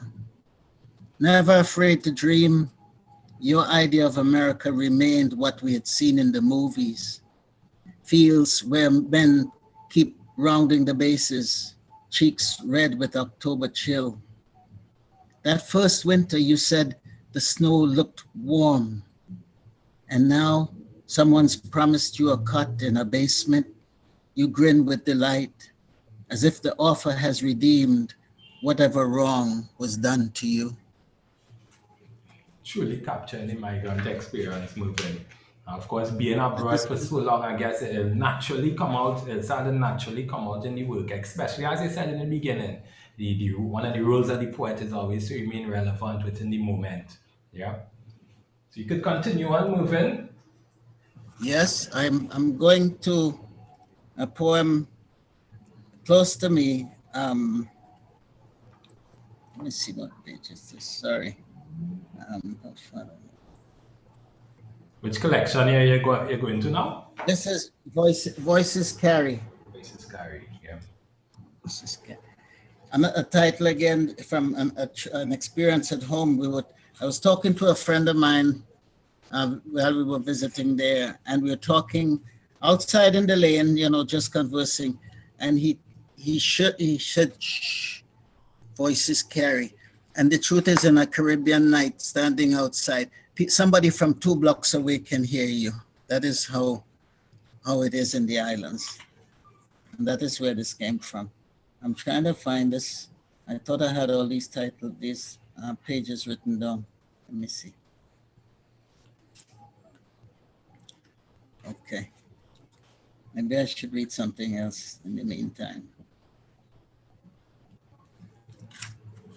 Nostrand Avenue. Nostrand Avenue is probably the best known avenue in Brooklyn. If you go to Trinidad and somebody say, oh, he got away. Yeah, he was on Nostrand Avenue. That is the street that everybody knows. I guess it's like Yonge Street in Toronto, right? Nostrand runs all the way from one end of Brooklyn to the other. We're going with a girl into the Windjammer. My friend met his wife coming out.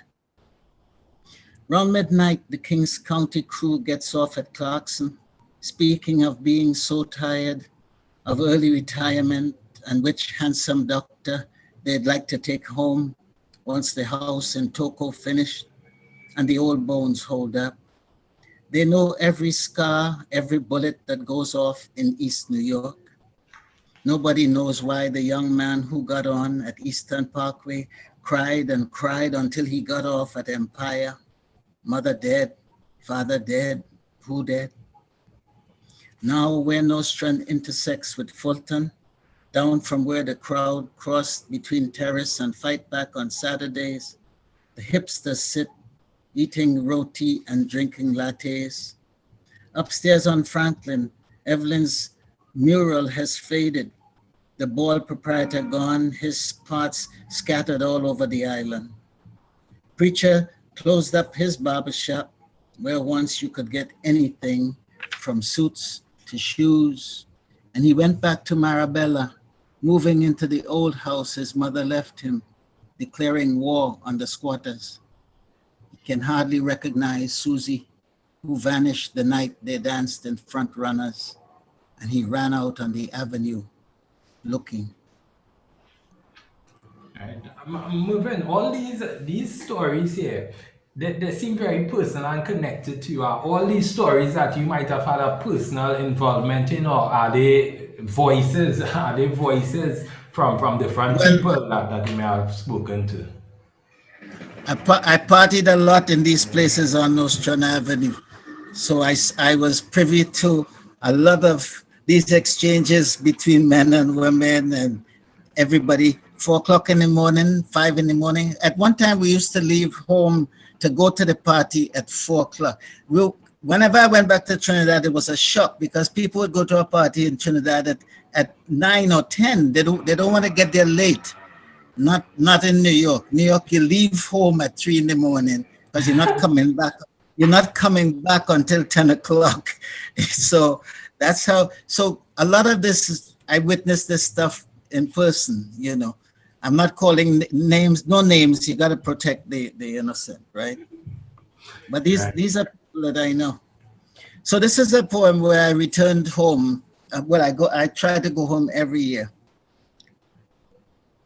Pop, father's uncle. These are my new names, given me by complete strangers. Suddenly I'm related to the young man who moves over in the taxi, to the girl clerking in the hardware store who asks, Uncle, you getting through? I suppose I am. I've come through crowded Port of Spain, misjudged the high pavement at the last minute, writing myself. I've managed to remember where the taxi stand is, patiently waiting till I hear, Belmont, fathers? I look for the priest who must have been put out from the cathedral, which is under reconstruction. I look for a cleric collar. How do all these people think me family, from the tall-hatted Rasta smoking his cheroot to the Indian who shaved fins from the sliced fish in my bag? In what way do we resemble? I take the seatbelt, the woman in the back seat is shaking to remind me, buckle up, daddy. I snap it in and catch a glimpse of her in the rearview mirror. She's at least as old as I am. I'm tempted to say, thank you, daughter. But I say, thank you, dear. Thank you. Moving in Trinidad, once you start to misjudge pavements, you're the uncle. Once you misjudge pavement, you're getting the uncle title for sure. Well, you know the other poem, the poem called Crude, right? Which shows you that it's not my fault in terms of misjudging the pavement, right? So you're forcing me to read that one, right? Because, you know, when they fix things in Trinidad, they don't measure too well. Yeah, not all the time. Anywhere in Port of Spain, you can have a pavement in Port of Spain that is 7 or 8 inches or 10. And then you can have another one that is like almost 1.5 feet. Yeah. The poem will tell you what that is all about. Crude. This one is from Voices Carrier as well? No, this is going back to Country of Warm Snow. You sent me back there because okay. Talking about you start talking about misjudging pavements, right? Crude is on 41. 41. Thank you, sir. Okay, crude. What type of pitch do we use that our sidewalks crumble so? And when we fix them, why do they sit so high above the road that the elderly must be helped down one trembling leg after the other? Ah, these dips and rises, said one tourist, dizzy from the sun, resting in Cipriani's short shadow, shirt dark with sweat.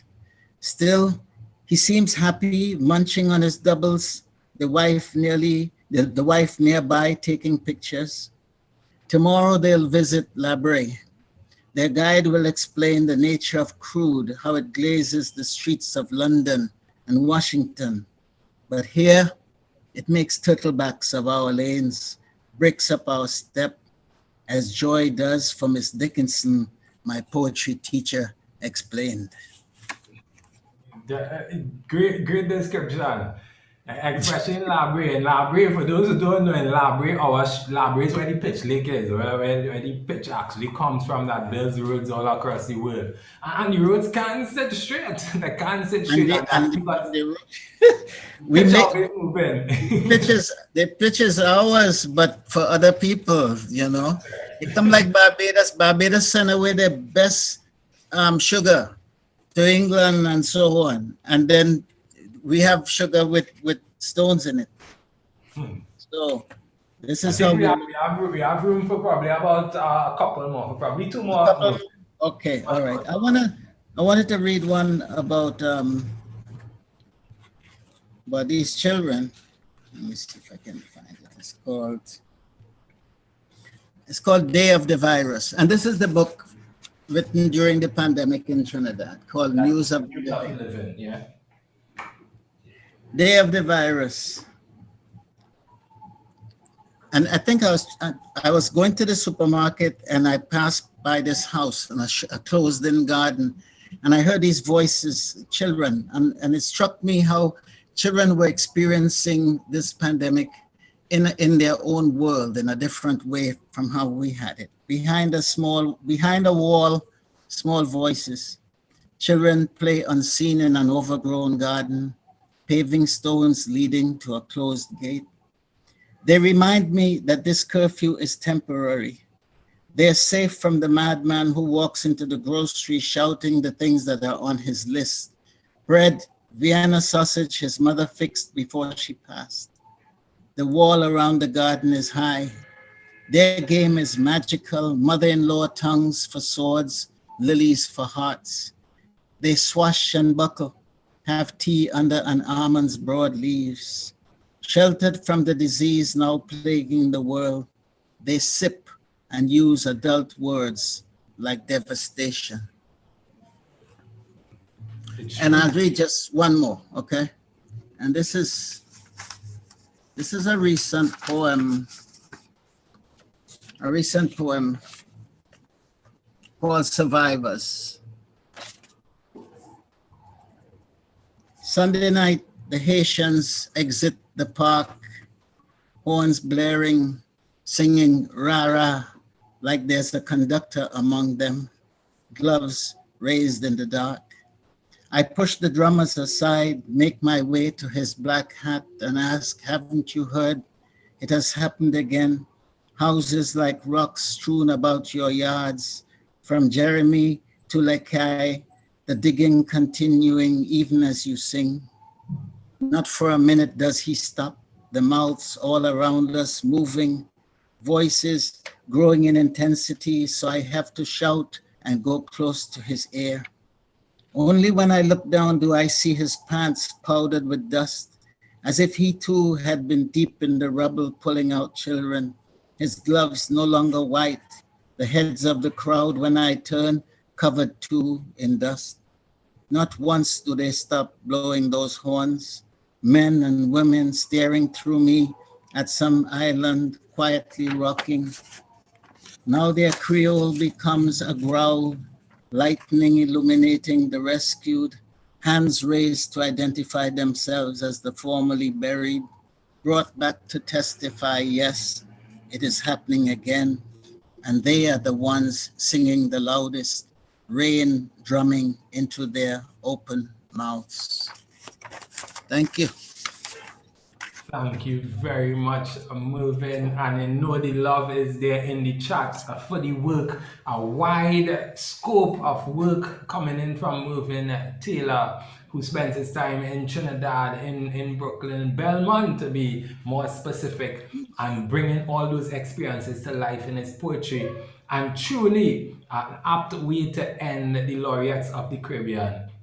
That's what the Brooklyn Caribbean Lit Fest is all about. Expanding the platforms for the voices in the Caribbean diaspora and continuing to reach different people. And on that note, I must thank the lively comments in the chat. Our chat was lit this evening for sure. And for those who like the video, those who subscribe, of course, the event continues over the weekend. So because you're subscribed, you're going to get notices as to when the videos actually go live. It was a great evening. Velma Pollard, Elizabeth Velasquez, Ryan O'Neill, Knissia Lubrin, Tanya Shirley, and Mervyn Taylor, the Laureates of the Caribbean. Not a better way. There isn't a better way to spend your Friday evening. And the energy of the group, I know if you was in person, there's a big line happening once the festivities end. It was a great pleasure to engage with these legends, these growing voices coming out of our very own Caribbean. My name is Darren Sandy and it was a pleasure to be here. Remember to continue to like and subscribe and follow the Brooklyn Caribbean Lit Fest as the festival continues. It was the Laureates of the Caribbean. It was a pleasure. Good night. Thank you, Darren. Thank you. It was our pleasure.